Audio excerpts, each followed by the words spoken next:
Hello to all dear students. In this video, we are going to discuss about an introduction regarding population pharmacokinetics. By definition, population pharmacokinetics means it is the study of the sources and correlates variability in drug concentrations among individuals who represent the target population that ultimately receive relevant doses of a drug of interest. So this definition says a lot. So basically population pharmacokinetics, it is the study of sources of variability. So what is the sources of variability? Now what kind of variability we are talking about? We are talking about variability in the drug concentration among individuals. Drug concentration among the individual means the plasma, there are differences in the plasma concentration of the drug in individual, and these individual are the target population that ultimately receive relevant doses of a drug of interest. Target population means if our drug is an anti-diabetic drug, so the target population are diabetic people. If our drug is an anti-cancer drug, so the target population will be cancer patient. Now suppose we have got a population of 50 individual. Okay, we have got 50 people that will form a population, and all those population are the target population. Suppose our drug is an anti-diabetic drug, so obviously that target population are diabetic people. So we gave anti-diabetic drug to those target population, and after that we are checking the plasma concentration of the drug, and we found differences in the plasma concentration. So basically here we need to study the sources of variability, why there is differences in the plasma concentration of the drug, and wherein there is difference in the plasma concentration means obviously there are some kind of variation, some kind of difference in that pharmacokinetic parameter. So basically here we are studying the sources of the variability. Now to understand the population pharmacokinetics, it is important first to address the pharmacokinetic as a discipline. So in the simplest term, pharmacokinetic means it is the study of what the body does to the drug. This means how the drug is absorbed, distributed, metabolized and excreted out from the body. So using the drug concentration and the sampling schedule, the pharmacokineticist can determine how the plasma concentration of the drug will changes with time and can calculate a number of key pharmacokinetic parameters. But at the last, our end goal is the same, that is to determine what the body does to the drug. In case of individual pharmacokinetic studies means here we are studying a complete individual pharmacokinetic profile, a pharmacokinetic of an individual person. So these approaches are best when a rapid turnover of pharmacokinetic parameter is needed. But in case of population pharmacokinetic studies, here the population is studied rather than the individual in it.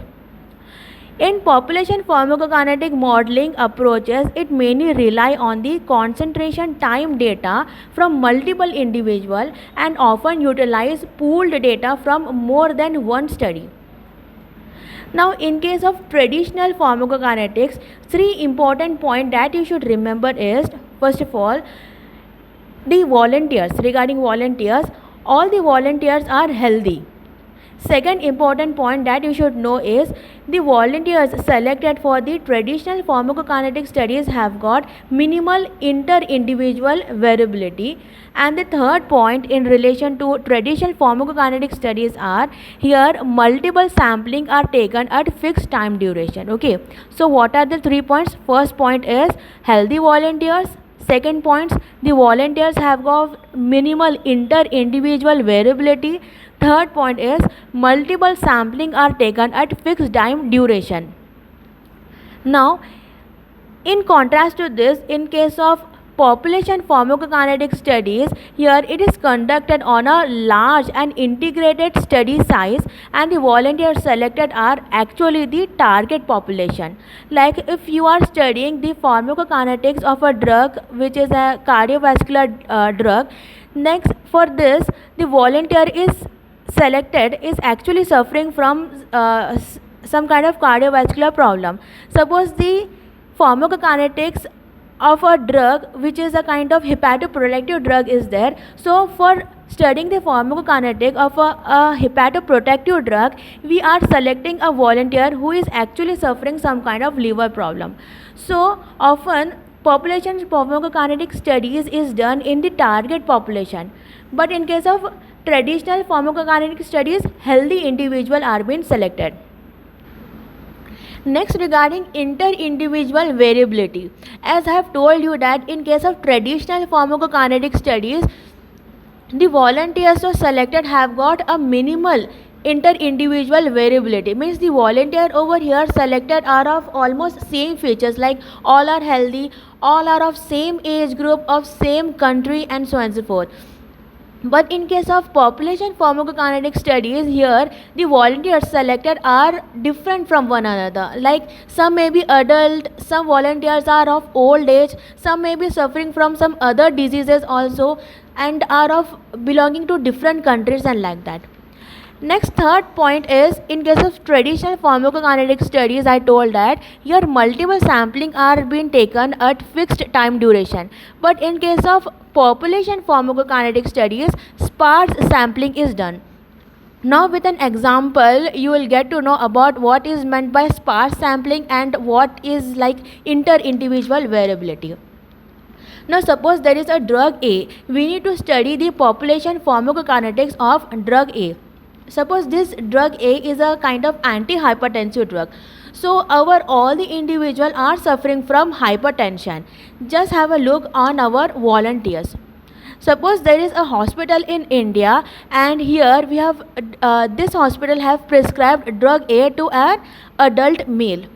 And there is an hospital in England, and here they have prescribed drug A to a male who is adult male, but he is also obese. Now the Indian volunteer was not obese, but the volunteer from England is an obese individual.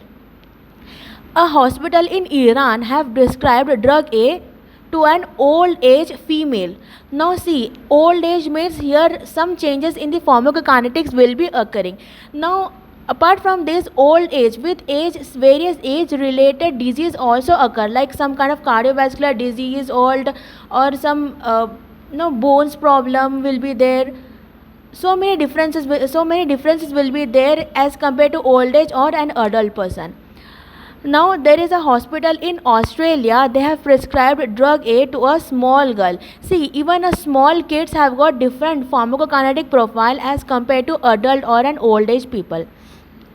Hospital in Japan have prescribed drug A to a boy who have fractured leg. So fracture is there, so maybe that person along with drug A he is consuming painkiller, so some chances of drug-drug interaction may be there, isn't it? So a population pharmacokinetic method deals with modeling in a cohort which has many participants. Samples can be collected from patients taking different doses over different period of time. So in traditional pharmacokinetic studies, multiple sampling is done, but in case of population pharmacokinetic studies, in contrast to population pharmacokinetic data, these are obtained from patients being treated with a drug. These patients are often taking different doses and have blood samples at different time. This unstructured and unbalanced dosage sampling is known as the sparse sampling. So now I believe we have got a gross idea about the population pharmacokinetic studies. Let us again check out the differences between the traditional and population pharmacokinetic studies. In case of population, we are taking healthy volunteers in case of traditional studies, and in population studies we are doing a study on the target patient population. Study size, in traditional study small number of volunteers are being selected, but in case of population pharmacokinetic studies large or integrated study size are there. Sampling data, in traditional studies dense, typically 1 to 6 points following drug administration, but in population pharmacokinetic studies sparse sampling, few samples are collected from many patients. Inter-individual variability, in traditional pharmacokinetic studies minimized through restrictive criteria, but in case of population pharmacokinetic studies, demographics, pathophysiological, concomitant medication, so many inter-individual variability are been there in case of pharmacokinetic studies. Okay, so this was all about a small introduction regarding population pharmacokinetic studies. I'll maybe uploading still more videos in this for this topic of population pharmacokinetic studies. I hope you people found this video helpful. Thank you for watching.